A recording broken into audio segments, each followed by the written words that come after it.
வணக்கம் நண்பர்களே. நீங்கள் தொடர்ந்து வாழ்க்கையில் முயற்சி செய்தாலும் தோல்விதான் பலமுறை வருகிறதா? அவ்வப்போது கோபம், ஏமாற்றம், நம்பிக்கையற்ற நிலை உங்களை ஆட்கொள்கிறதா?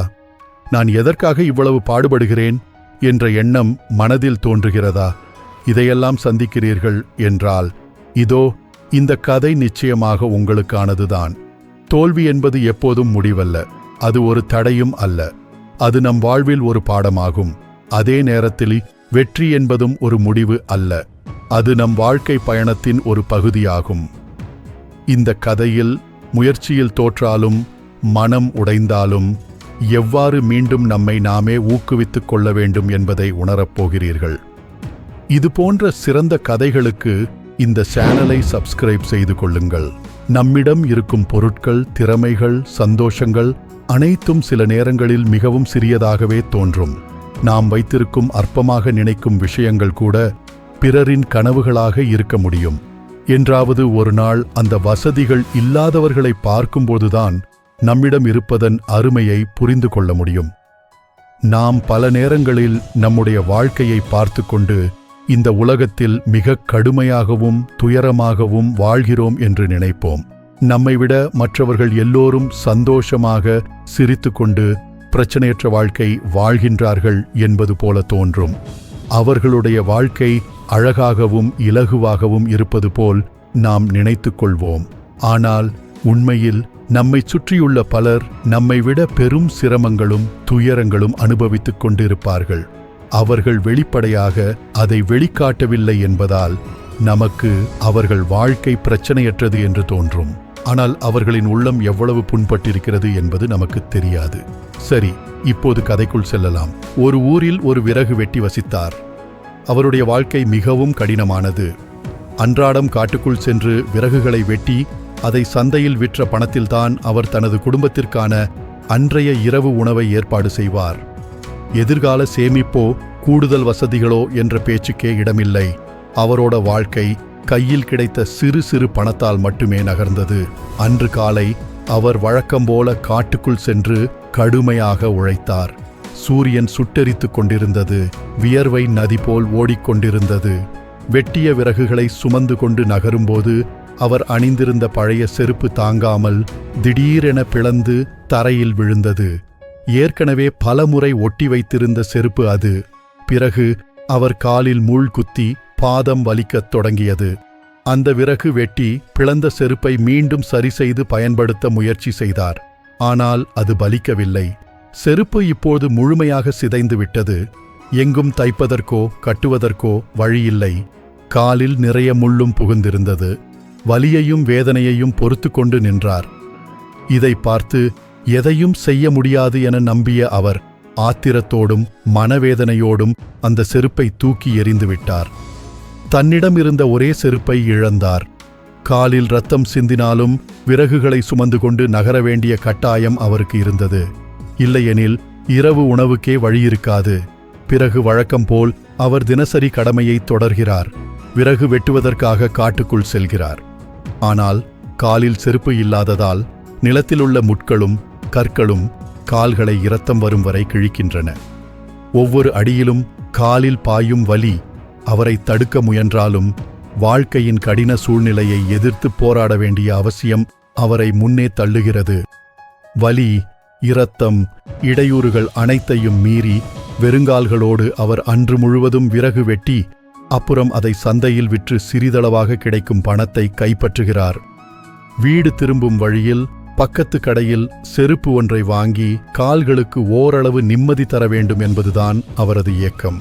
ஆனால் அவருக்கு கிடைத்த சொற்ப பணம் வீட்டில் பசிக்கும் குழந்தைகளுக்காக உணவு வாங்கவே போதுமானதாக இருக்குமா என்பதே சந்தேகம். அவரின் உள்ளம் இறங்கிய போதிலும் முதலில் குழந்தைகளின் பசியை போக்க உணவையே தேர்வு செய்கிறார். செருப்பு வாங்கும் ஆசையை மறைத்துக்கொண்டு குடும்பத்தின் பசியை போக்குகிறார். அதற்கு பிறகு நாளைய தினம் செருப்பு வாங்க வேண்டும் என்று அவர் மனதில் உறுதியாய் எண்ணிக்கொள்கிறார். ஆனால் மறுநாள் வந்த பிறகும் நிலைமை மாறுவதில்லை.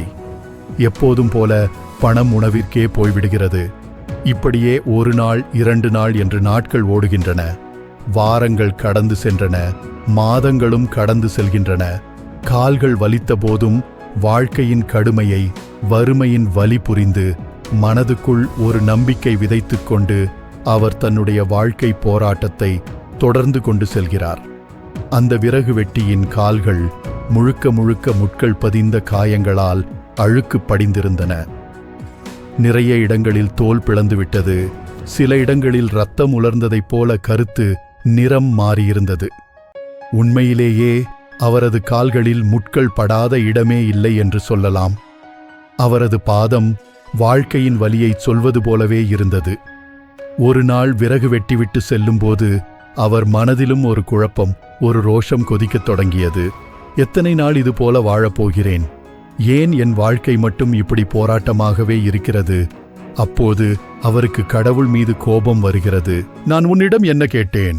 நான் ஒரு அரண்மனையோ அல்லது பட்டமோ உன்னிடம் கேட்கவில்லை.